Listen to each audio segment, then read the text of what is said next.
duerme es contemplar la fragilidad del ser humano. Escucharlo respirar suave y armoniosamente produce una mezcla de calma y sobrecogimiento. Observo al bebé que tengo frente a mí, su cara relajada y pulposa, el hilo de leche que escurre por una de las comisuras de sus labios, sus párpados perfectos. Y pienso que cada día uno de los niños que duermen en todas las cunas del mundo deja de existir.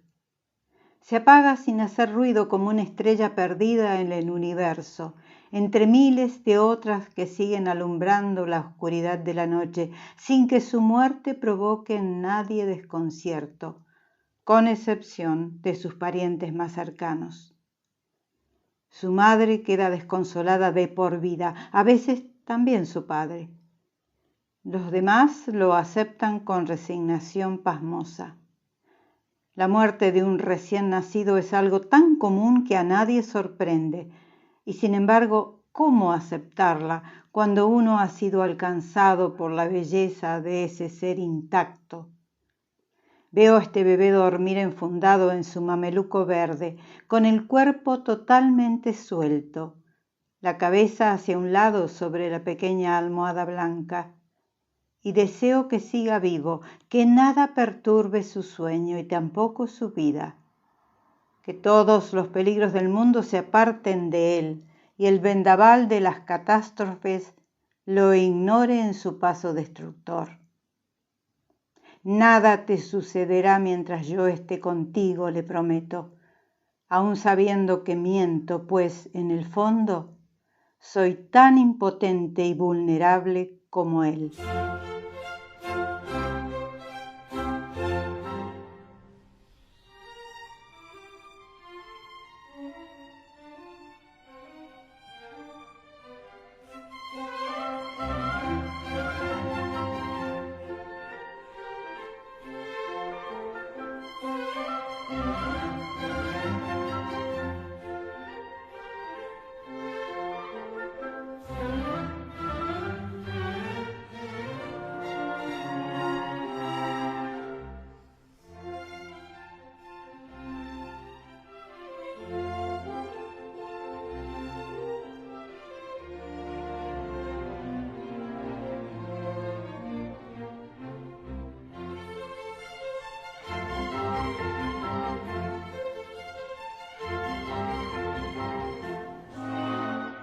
Hola, ¿cómo le va? Muy buenos días.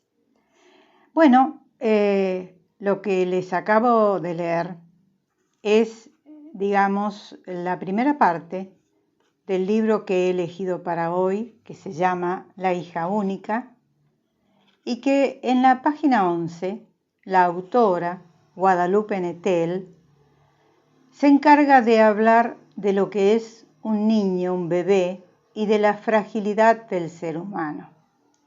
Pero este libro va mucho más allá. Es un libro sobre el instinto maternal. Y se hace una pregunta, en definitiva. ¿El instinto maternal es mito o realidad? Ha sido provocado a partir de las costumbres y a partir de la cultura de las distintas épocas de la historia, ¿o existe en realidad? Ni una cosa ni la otra es tan tajante. Es un tema controvertido y sobre todo en este momento en que el canon de la familia ha cambiado tanto o está cambiando tanto. Un libro apasionante escrito por una autora mexicana, les dije, se llama Guadalupe Nettel. Ya he leído de ella otros trabajos y sobre todo El cuerpo en que nací y Después del invierno.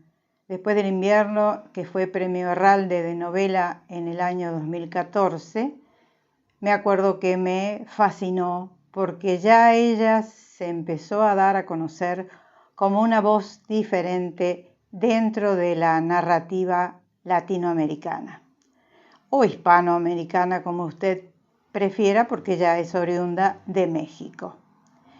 Ha tenido muchos premios, muchos galardones sigue trabajando, es muy joven todavía, nació en 1973, tiene para mucho y sobre todo ella se mete en comportamientos diferentes del ser humano en la vida cotidiana y en este caso ha ingresado al mundo de la maternidad. A través de 3 mujeres, una novela que habla sobre Laura, que es la voz cantante, la protagonista y quien narra las circunstancias, Alina y Doris. 3 mujeres que establecen vínculos de amistad entre ellas y sobre todo se expresa o se expide sobre las formas diversas que puede tomar la familia en el mundo actual. Me encantó, al principio lo tomé sin muchas expectativas, pero después me fui dando cuenta de que Nettel ha puesto el dedo en la llaga y eso que lo hace de una manera muy discreta, digamos, no es muy demasiado brutal, pero ella habla sobre la necesidad o no que la mujer tiene de ser madre y de transformarse en eso que en los últimos siglos, sobre todo, han transformado en un eje de la vida cotidiana.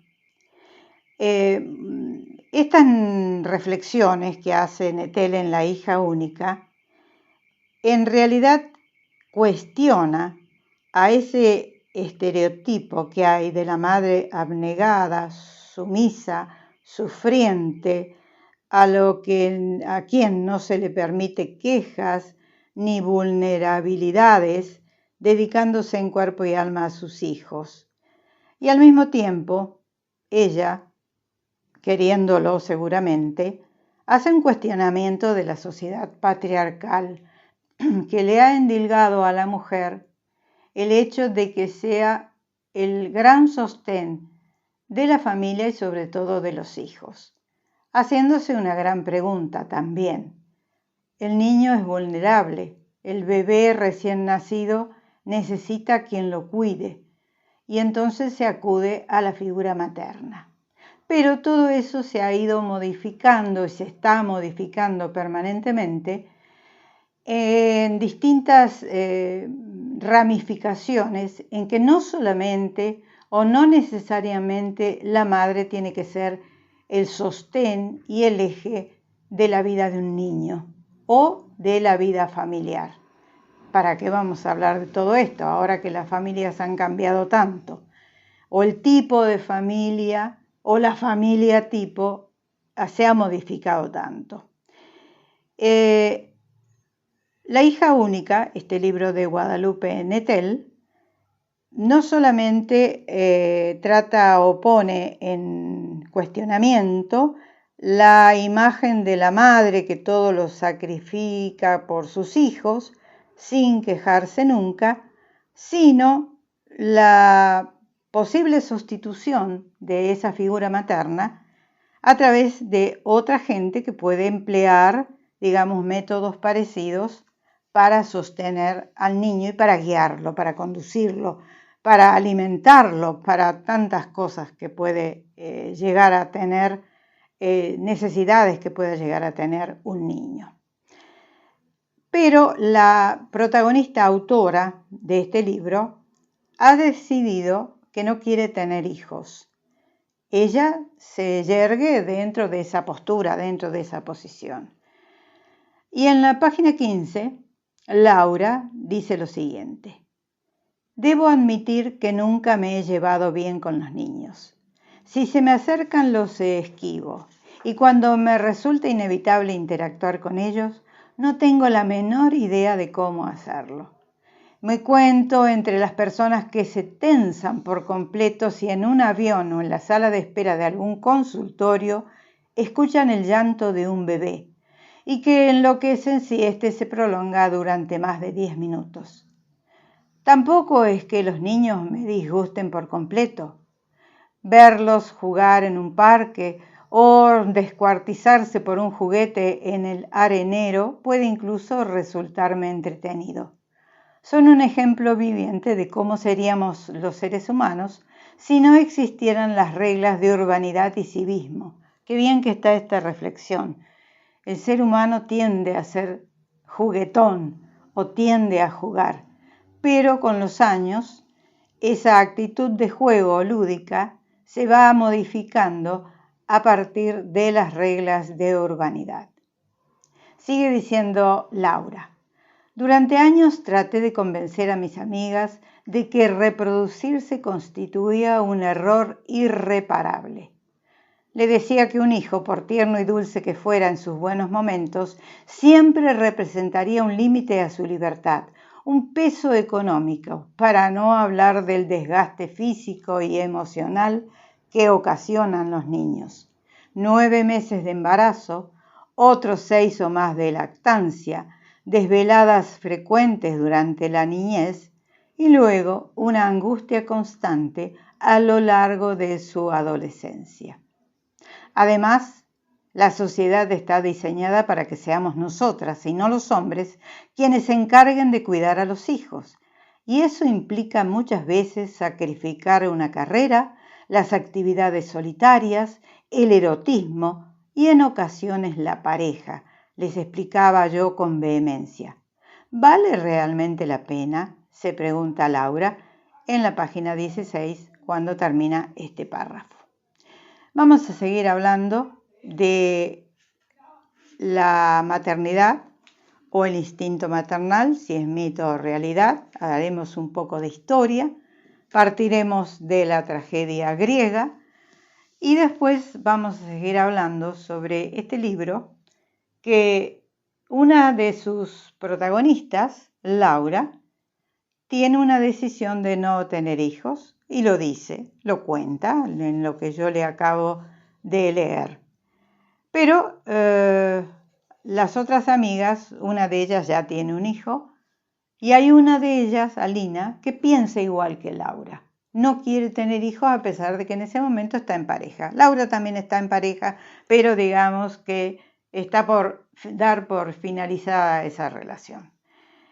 Bien, vamos a seguir hablando de este libro tan importante para la vida cotidiana actual, por eso lo he elegido. Se llama La hija o la única hija, o La hija única, perdón. La hija única está escrito por Guadalupe Nettel, acaba de aparecer y Guadalupe Nettel es una de las voces más importantes de la nueva narrativa latinoamericana. No voy a decir de la narrativa femenina, no, voy a hablar de la narrativa latinoamericana. Que en este caso ella haya tomado el tema de los hijos, bueno, es una circunstancia aparte, pero muy bien podría ser este libro escrito por hombres. Y después les voy a contar por qué estoy haciendo esta aclaración, esta salvedad. La hija única de Guadalupe Nettel. Hacemos una pausa y ya seguimos. Quiero decirles que la música que hoy ilustra este programa es Concierto para 3 pianos y orquesta número 7 de Wolfgang Amadeus Mozart. Lo escuchamos y ya volvemos hablando de La hija única.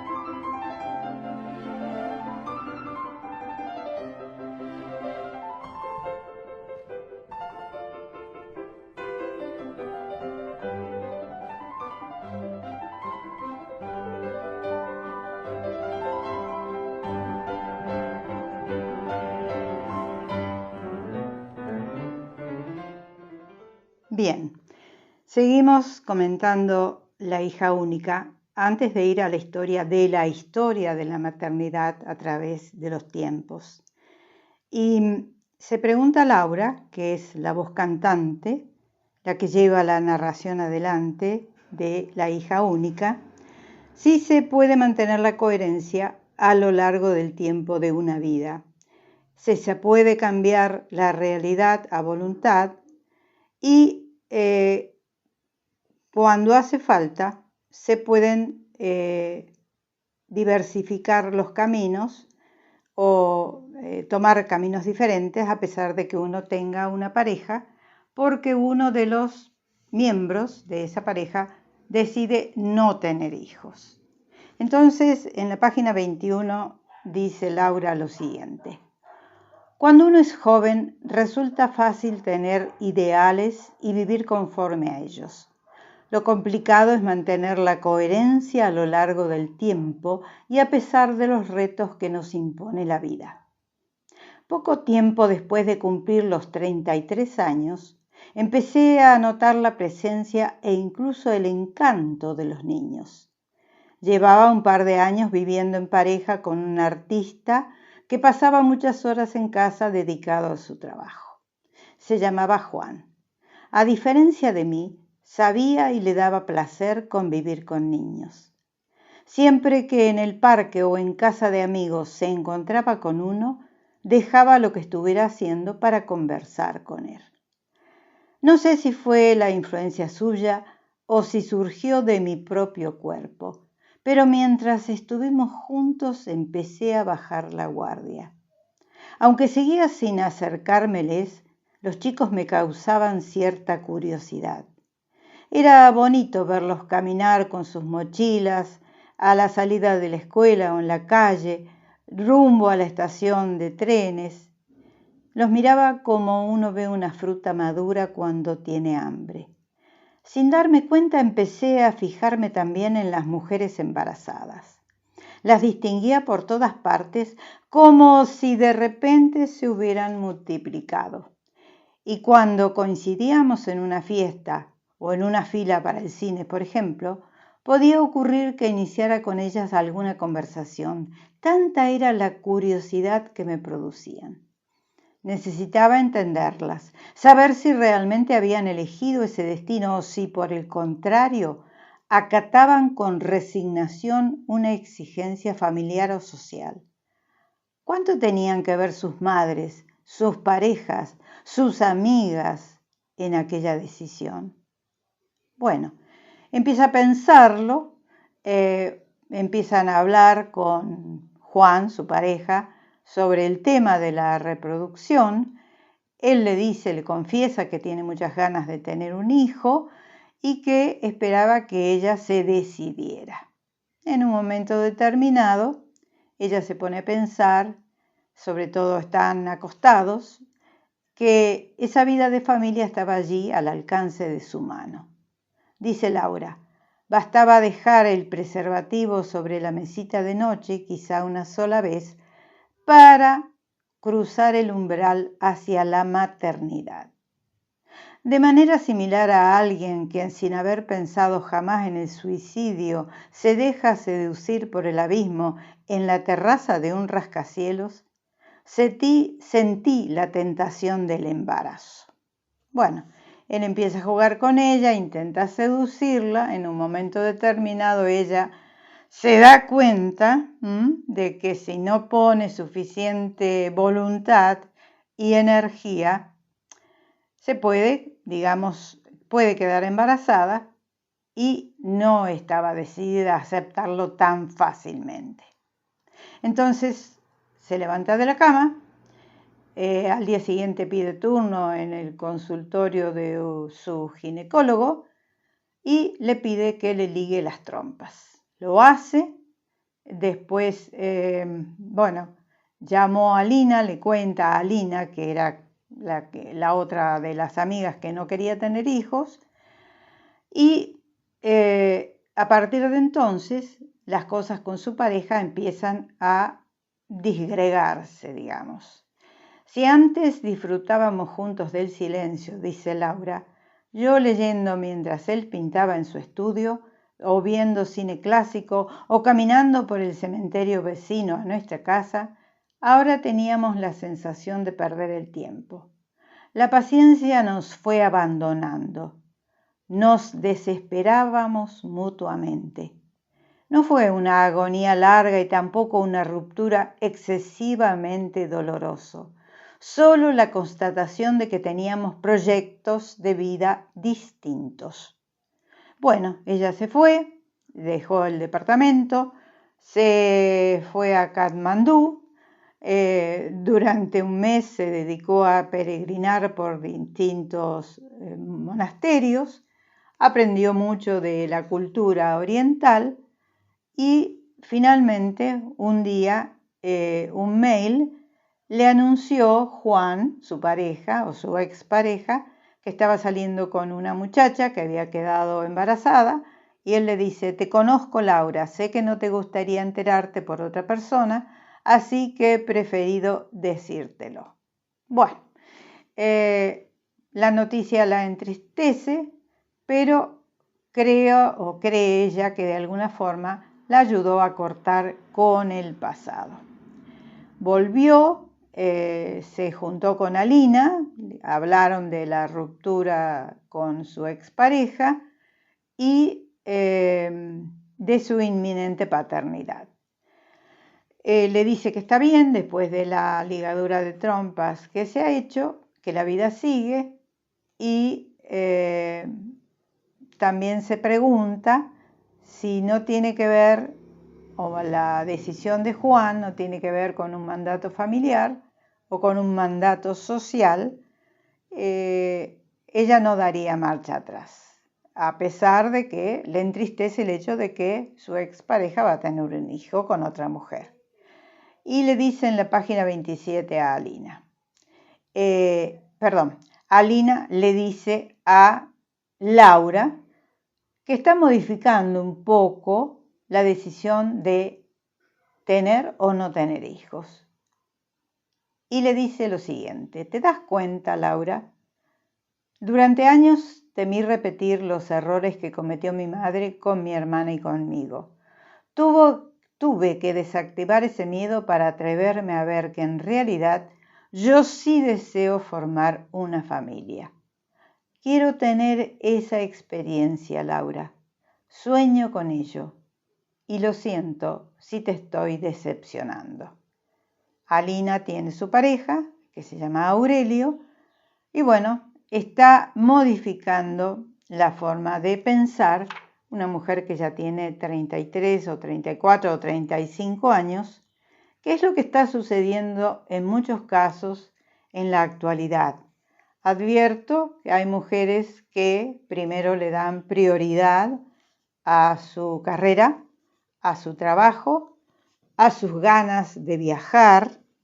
Hay a pesar de la pandemia o justamente por la pandemia, hay una gran necesidad en la gente joven, sobre todo en las mujeres, de viajar solas o de viajar con un grupo de otras mujeres, y dejan para después de los 30 y pico de años la posibilidad de formar una familia y de tener hijos.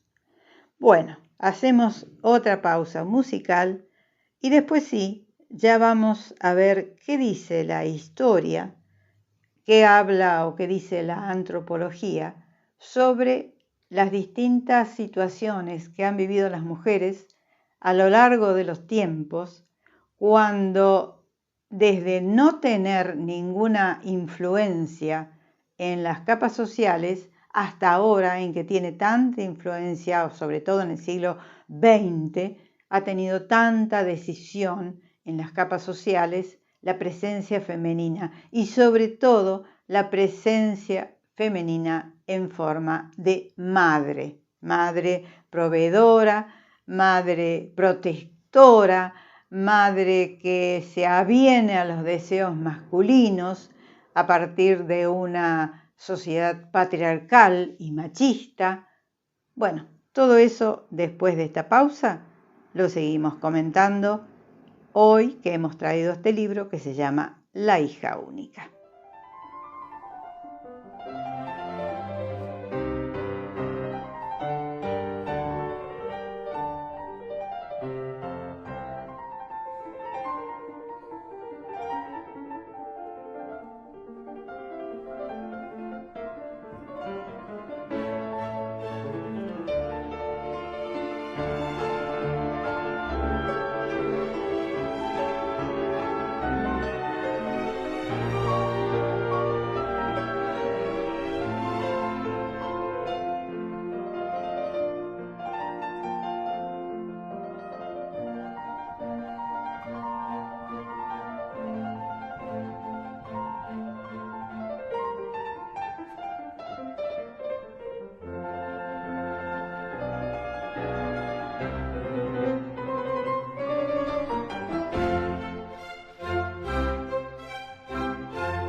Bien, seguimos hablando sobre el instinto maternal, sobre si es un mito o realidad, y es muy interesante lo que dice la antropología al respecto, que cuestiona todo esto del instinto maternal y en realidad la relaciona con el control social que se ejerce sobre la mujer, porque dicen que la maternidad es uno de los ejes principales de sujeción de las mujeres, quienes en varios casos se ven obligadas a cumplir con esta función como un mandato que no merece ser repensado, ya que están destinadas biológicamente para ellos. La madre representa una figura omnipotente en nuestra cultura, como ya hemos dicho.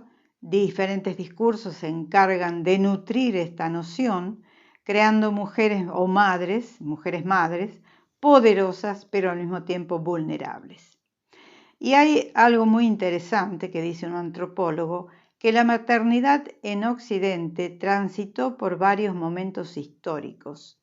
En la antigüedad, la palabra maternidad no aparecía ni en latín ni en griego, porque la función estaba presente en la mitología, pero no era un objeto de atención ni para los filósofos ni para los médicos. También en este periodo y en la Baja Edad Media, la prioridad se colocaba en la renovación de los grupos sociales. La manera de compensar la elevada mortalidad era teniendo muchos hijos. Todo esto me remite a lo que ha venido mostrando la tragedia griega a través de hombres y mujeres que por distintos motivos, por eso son tragedias, se deshacían de sus hijos. Y sobre todo, fíjese que lo que más me llama la atención es que muchas de esas situaciones de las tragedias griegas se deben a la codicia o a la ambición de poder que tenían estos personajes, que han trascendido a través de las tragedias. Por ejemplo, Medea mató a sus hijos, vengándose de Jasón, que había tenido hijos con otra mujer.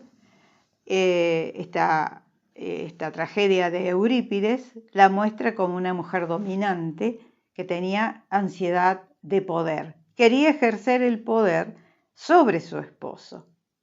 Lo mismo sucedió con Clitemnestra y su esposo Agamenón en la tragedia de Sófocles, donde ella lo maneja al esposo a través de sus hijos.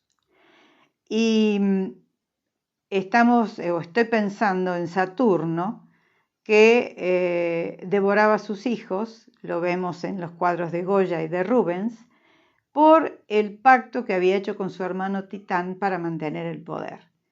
Es decir, hay civilizaciones, o evidentemente las hubo, en que el mito de la maternidad o del instinto maternal se cuestiona.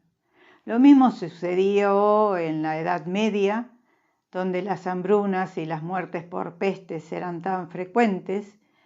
Y por ejemplo, hablando con una amiga, nos preguntábamos qué pasaba, por ejemplo, con familias enteras que morían 6, 7 u 8 hijos en su adolescencia o en su infancia, en la niñez. En la familia de Johann Sebastian Bach, por ejemplo, que murieron tantos hijos, y se compensaban esas muertes teniendo muchos hijos en el camino de esa gente. Es decir, es más una cuestión cultural, creo, que una cuestión de instinto. Por lo menos yo he llegado a esa decisión, a esa determinación, a esa idea. Es más una cuestión cultural que incide en la mente y en los sentimientos de los individuos que algo que sea realmente producto de un instinto. El gran instinto que tiene el ser humano es el deseo. Ese es el instinto que primero hay que satisfacer. El deseo en sus distintos aspectos. Pero pensándolo bien, creo que es así. Y tenemos otro aspecto, que es la maternidad ya en el siglo XIX o XX, a través de las historias que escribiera Federico García Lorca. En Lorca las mujeres están perseguidas por el fantasma de la maternidad y el deber ser. Esto lo vemos muy bien en la casa de Bernarda Alba, que se preocupa por el que dirán, y en Yerma, una mujer que no puede tener hijos, que se siente despreciada y desgraciada por la sociedad en la cual está inmersa.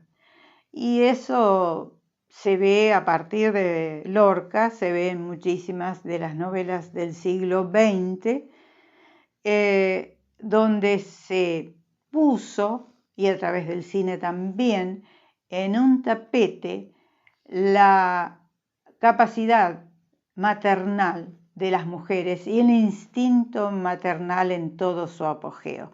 Lo vamos a ver cuando hablemos del cine, sobre todo el cine hollywoodense, que en su momento pasó a ser un cine un tanto ñoño, con los finales felices, cuando la esposa le decía, tenía que ser esposa, no eran amantes, cuando la esposa le decía a su marido que iban a tener un hijo. ¿Cuántas veces nos hemos encontrado con esas situaciones en que de una manera absolutamente edulcorada, rodeada de los violines del momento, una mujer le dice a su compañero que van a tener un hijo? Bueno, en fin, diferentes aspectos de la maternidad o del instinto maternal, que es un mito o una realidad concreta, como usted desee, pero que es propia de los tiempos y que ha venido siendo absolutamente controvertida. ¿Y para qué vamos a hablar ahora? En que las mujeres piensan de una manera totalmente diferente a cómo pensaban nuestras madres y nuestras abuelas. Bien, hacemos otra pausa y seguimos hablando de este tema apasionante, y sobre todo tengo que seguir con el libro La hija única, porque hay algunas sorpresas adentro de este libro de Guadalupe Nettel. Ya volvemos y seguimos hablando.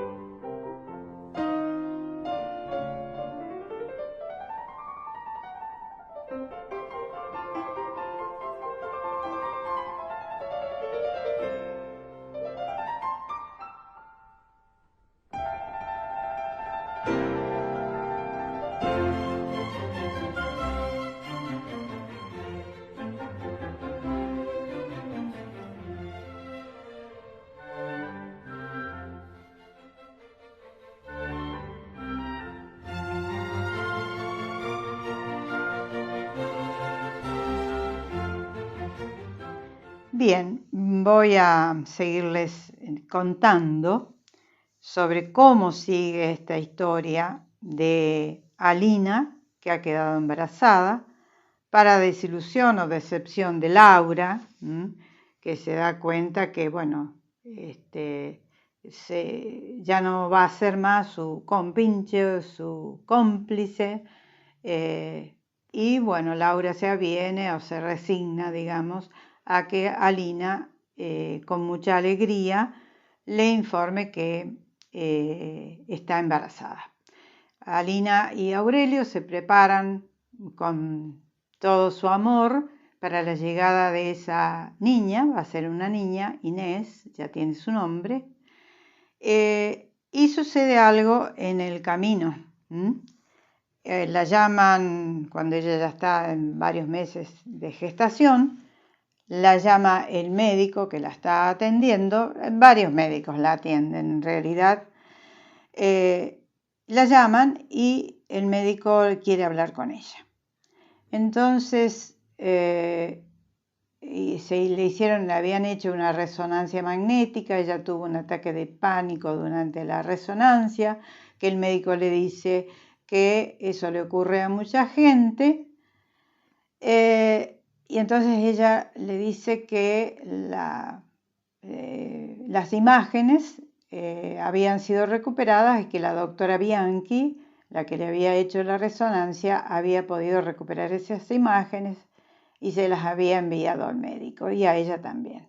Entonces el médico le dice lo siguiente: Alina, nos conocemos desde hace muchos años.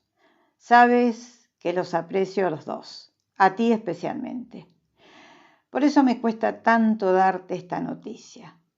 Tu bebé no va a vivir. Prefiero ser muy claro y no darte falsas esperanzas. Alina se dio vuelta hacia Aurelio y vio que estaba completamente lívido. El médico siguió diciendo: su cerebro no se desarrolla. Está muy por debajo del rango de crecimiento. Las circunvoluciones no se han formado como temía la doctora. Ya deberían estar allí. Entonces Alina protesta: pero Inés está viva, bien viva. Ahora mismo siento cómo se mueve dentro de mí. El médico le contesta: eres tú quien la mantiene así, pero su cerebro no es capaz de asegurar su autonomía. Morirá cuando las separemos. Aurelio lloraba en silencio. No había dicho una sola palabra desde su llegada al consultorio. Por su cara, ahora de un color rojo encendido, rodaban lágrimas espesas. Alina miró por la ventana. En el jardín del hospital el sol brillaba intensamente. Un hombre pasó cortando el césped con un gesto absorto, como si él mismo se hubiera fusionado con la máquina que sus manos empujaban. Le molestó el ruido de la podadora que le impedía escuchar con toda claridad las palabras de su médico, esas palabras que necesitaba absorber y asimilar en toda su profundidad para ver si así dejaban de sonarle falsas, como salidas de una broma de pésimo gusto, y quizá algún día empezar a creerlas. Y ella le pregunta: ¿pero qué fue lo que sucedió? ¿Qué fue lo que hice mal?, le preguntó al borde del colapso. Él le dice: lo más seguro es que sea un problema genético. Cuando nazca podremos saberlo con certeza. Tomaremos muestras de sangre y las enviaremos a la genetista. Y entonces Aurelio interviene en la conversación y le dice a su mujer: debemos pedir otras opiniones. Y luego, dirigiéndose al médico, dijo: ¿ya consultaste a algún especialista? El ginecólogo asintió con la cabeza. Entonces, la madre, Alina, dice que se interpone en el camino de lo que dice el médico y pregunta: ¿y si Inés vive? ¿Y si nace y no se muere? Y el médico rotundamente le contesta: eso no puede pasar. Su sistema motor y cognitivo no son aptos para ello. No tendrá ni pensamientos ni movilidad. No será capaz siquiera de respirar por ella misma. Entiéndanme. Es como si no tuviera cerebro. De hecho, no lo tiene. Y sin cerebro nadie puede vivir. Pero la mujer insiste y le pregunta: ¿pero y si viviera? ¿Sería un bulto sin emociones, sin inteligencia? Y el médico le responde: si viviera sería así. Y ella le pregunta: ¿qué es lo que puedo hacer ahora? Al borde de su desesperación. ¿Qué es lo que puedo hacer ahora? ¿Comer bien? ¿Quedarme en cama para que crezca sin impedimentos? Y él le dice: mantén tu vida normal.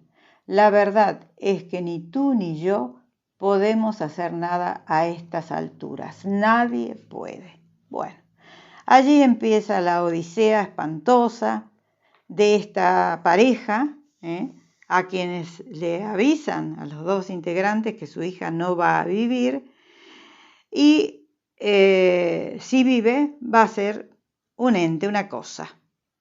Entonces los padres ante las palabras autorizadas de los médicos, de ese y de varios otros que ellos van a consultar, se preparan para perder a su hija ni bien nazca.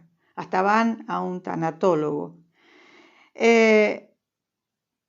La niña nace, pasan los meses, la niña finalmente nace y ellos se preparan para que la chiquita muera a los pocos minutos o a las pocas horas, pero sigue viviendo. Pasan los meses y la chiquilla, con las limitaciones del caso, sigue viviendo. Se alimenta y sigue en un estado vegetativo. Entonces Alina empieza, que se ha preparado tanto para la muerte de su hija, que quiere conocerla antes de que se muera, y bueno, lo logra, empieza a sentir una especie de fastidio interior, que tiene rabia, tiene frustración, tiene desesperación, porque no quiere que su hija viva de esa manera, y también piensa o cree o siente que ella no va a poder soportar esa situación, que no se merece vivir eso que aparentemente ante la presencia de su hija, que va a ser una cosa, un bulto, no tiene derecho la vida a darle esa carga. Entonces empieza a rebelarse y piensa qué tiene que hacer o qué puede llegar a hacer, y todo recae sobre Alina. Aurelio la acompaña. Entonces piensa hasta en la sustancia que le dio una obstetra cuando ella nació la chiquita y no moría a las pocas horas. Aparece la obstetra y con mucha precaución y bajo cuerda le dice que le entrega un manojo, una sustancia que puede usarla para, digamos, uno entiende, que se provoque una muerte súbita en esa infante y que no van a quedar huellas ante si la madre decide usar o si los padres deciden usar esa sustancia para eliminar a esa niña, que va a ser una cosa, un bulto durante toda su vida si sigue adelante.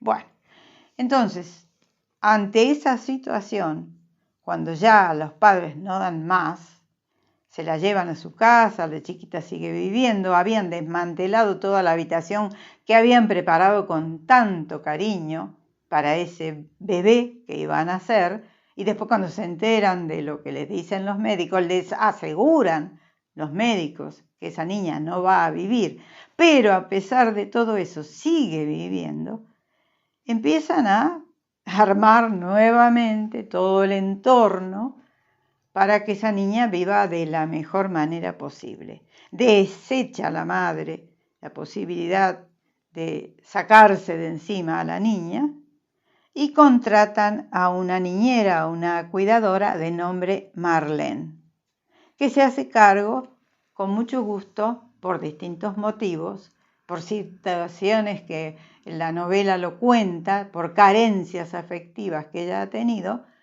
Marlene se hace cargo de esa niña y la incorporan a la familia. Es decir, ahora son Alina, Aurelio y Marlene. E Inés, la niñita, que sigue viviendo a pesar de todo y que los médicos o el médico le dice que sufre de una alteración que se llama lisencefalia. Bueno, si usted quiere mirar en internet, en Google, qué es la lisencefalia, se va a enterar de que ese es el mal que padece esa niña. Bueno, todo esto mezclado, esta trama de Laura que va contando y de Alina que va viviendo la circunstancia, se entrelaza con la historia de Doris, la otra mujer del trío de amigas, que tiene un hijito de unos 7 u 8 años, que se hace muy amigo de Laura, son vecinos, viven puerta de por medio, y Laura se hace muy amiga de Nicolás, de ese hijito, que tiene unos berrinches espantosos contra su madre, y uno va descubriendo por qué ese niño ha evolucionado o involucionado de esa manera a sus 7 u 8 años, que les hace unos desplantes terribles a su madre, y Laura escucha todo desde su departamento. Es decir, las 3 situaciones de estas mujeres están muy bien narradas en este libro que se llama La hija única. Laura, la que no quiere tener hijos y se ha ligado las trompas, y que tiene que resistir los embates de su madre, que permanentemente le reclama que tenga hijos, que forme una familia, que no hay nada más lindo en el mundo para una mujer que tener una familia, que tener hijos. Está la situación de Alina y su esposo con esa hijita y con esa empleada que viene a cubrir parte del rol maternal que ya no puede cubrir Alina porque está desbordada. Y después está la situación de Doris con su hijito, que ya tiene 7 u 8 años, que se hace muy amigo de Laura. Laura lo saca a pasear con permiso de Doris, y se arma una linda relación entre el hijo, la madre y Laura. Es decir, no voy a seguir diciéndoles cómo termina toda esta historia, este entramado, pero bueno, después de que yo les cuente qué películas sobre sentimientos maternales o antimaternales ha dado el cine, algunas de ellas por supuesto, les voy a dar la conclusión a la cual yo llegué después de leer este libro de 250 páginas que se llama La hija única, escrita por la mexicana Guadalupe Nettel.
Bueno, seguimos y vamos a hablar de algunas de las películas que tienen que ver con el mundo maternal, familiar, y también que tienen que ver con, por ejemplo, las familias diferentes que hay en este momento, familias de lesbianas, o abortos que el cine ha tratado, películas sobre abortos.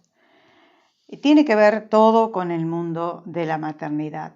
Y en la página 224 de este libro, del cual ya prácticamente dejé de hablar, ya les comenté todo sin decirle cómo termina.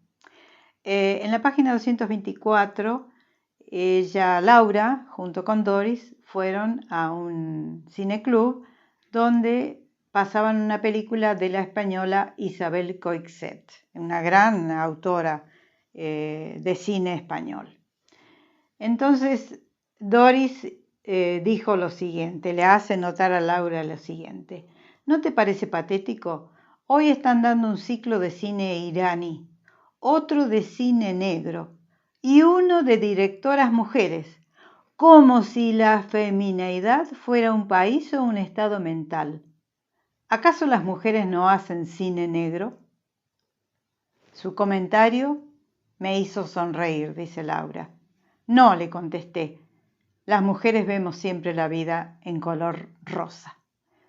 Y es cierto esto. Cine de realizadoras femeninas. Es cine de realizadores, o realizadores y realizadoras para mayor puntualidad o puntuación. Pero ciclo de cine iraní, cine negro y ciclo de directoras mujeres. Más discriminación que eso no podría haber. Bueno, quería empezar este bloque hablando o haciendo referencia a ese momento del libro que me pareció que vale la pena tenerlo en cuenta. A ver, películas sobre lesbianas que hacen o que forman una familia. Está la película Los chicos están bien, con Julianne Moore y Annette Bening, para hablar de dos grandes intérpretes. Un filme sobre dos madres lesbianas que crían una familia de 2 o 3 chicos. Un filme del año 2010 que fue encantador. Filmes que tienen que ver sobre abortos o posibilidad de abortar. Juno, del año 2007. El secreto de Vera Drake, un gran filme del 2004 del director inglés Mike Leigh. Fue una película realmente conmovedora. Solas, de Benito Zambrano, una película del año 2000, española ella. Y Rumania se hizo presente hace algunos años, en el 2008, con un filme titulado 4 meses, 2 semanas y 3 días. Bueno, están las películas que tienen que ver con las familias en sí y por supuesto con la maternidad.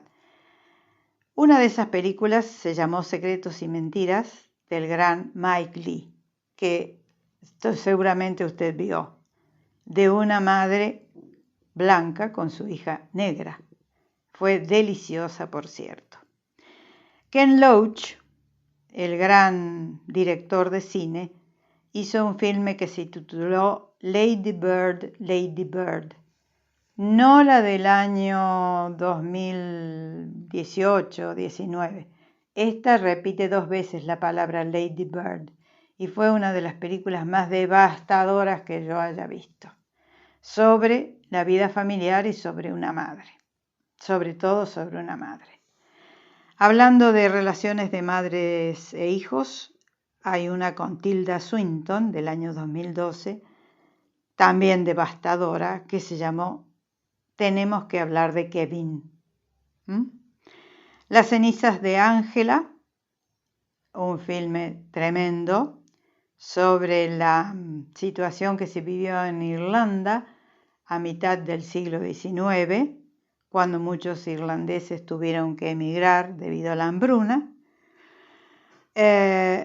Una gran película de la década del 50 que se llamó El suplicio de una madre, con Barbara Stanwyck, sobre una hija que trastorna la vida de su madre.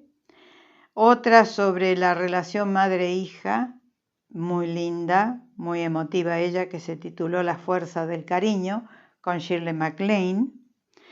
La habitación del hijo, de Nanni Moretti, sobre un hijo que muere en una familia, y otra que se dio casi o se realizó casi simultáneamente. A veces esas cosas pasan en el mundo del cine o de las letras, que se tituló En la habitación, con Sissy Spacek o Sissy Spacek y Tom Wilkinson en los roles protagónicos. Para hablar de madres de Hollywood están las biografías de Joan Crawford y de Bette Davis, dos mujeres que fueron realmente tremendas, fantásticas actrices ambas. Ya las hemos mencionado por haber personificado qué pasó con Baby Rose, y tienen sus autobiografías, no, sus biografías escritas por sus hijas, donde las muestran como monstruos realmente, que no supieron ser madres. Y ahí tiene usted, ¿no?, que a veces el poder o la figuración social desfigura totalmente el rol de madre. Hoy que estamos hablando de la maternidad. Y hay un director que todos conocemos, que todos frecuentamos y que muchos de nosotros amamos, yo personalmente, que se llama Pedro Almodóvar, que ha hecho muchísimas películas donde la figura de la madre, en la cual está basada la figura de su madre que ya falleció, ha hecho películas realmente inolvidables, como Todo sobre mi madre, con Cecilia Roth y Marisa Paredes, o tantas películas que él ha hecho, hasta llegar, Volver, por ejemplo, hasta llegar a Madres Paralelas, el último filme que ha sido premiado, que está dando la vuelta al mundo, y que se va a estrenar en Netflix en enero del 2022. Hay que esperar un poco y vamos a tener el gusto de volver a verlo a Almodóvar hablando sobre madres en uno de sus filmes, en este caso, un filme que está concitando el aplauso de medio mundo occidental que la está viendo y que vamos a poder ver dentro de poco en las pantallas de nuestros televisores o de nuestros celulares o de nuestras tablets, como usted quiera, a través de Netflix, con Penélope Cruz, que se ha erigido como la musa inspiradora de Pedro Almodóvar en estos últimos años. Hacemos una pausa y ya damos por finalizado este encuentro de hoy en unos minutos nada más.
Bueno amigos, ya estamos terminando el programa de hoy.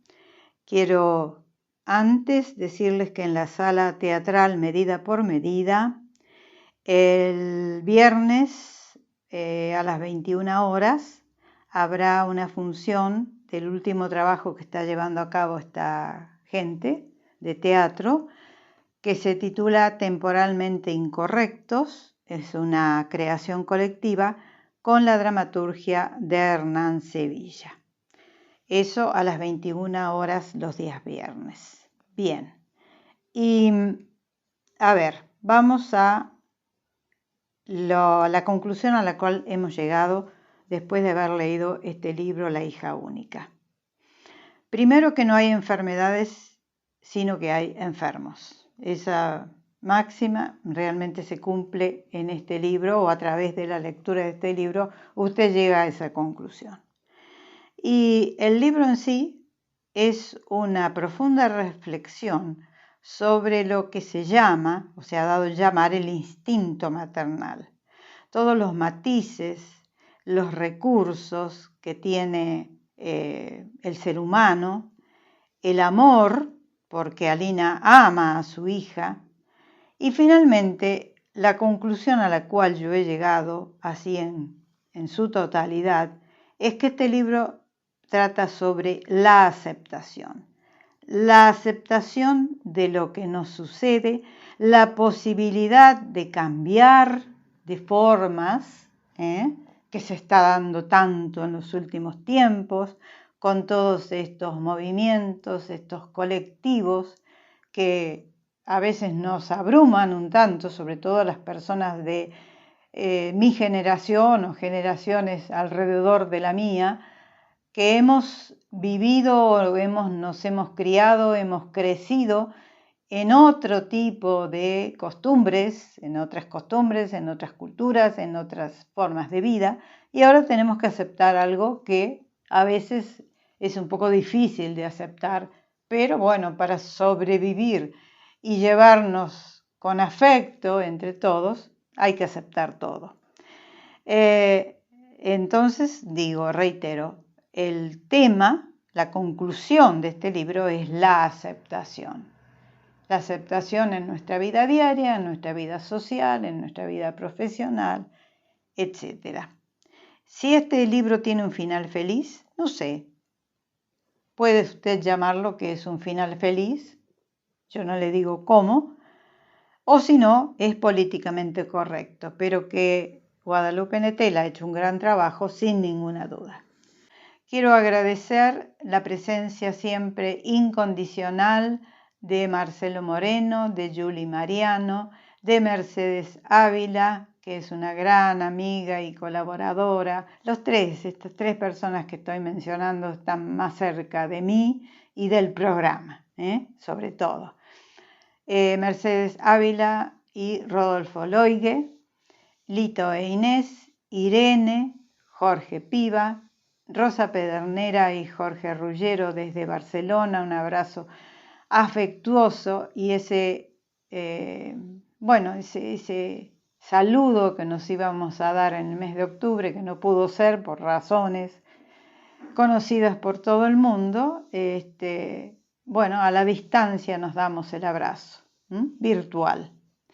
A Miriam Brusa, que dirige la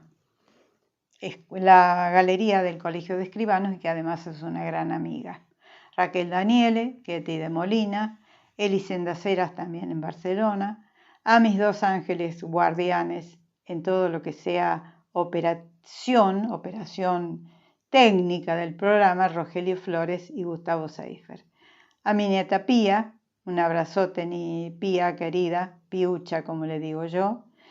A Carlos Culleré, gracias, a Florencia Gordillo, a Mayena, a Inés de Priotti, a Jime Gambetta, a Mónica Mamana y a tantas otras gente que participan en este programa escuchándolo. Deme like o escríbame a Facebook.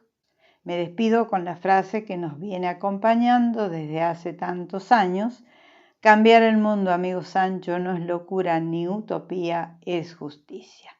Así damos por finalizado este episodio de hoy y nos reencontramos dentro de 15 días.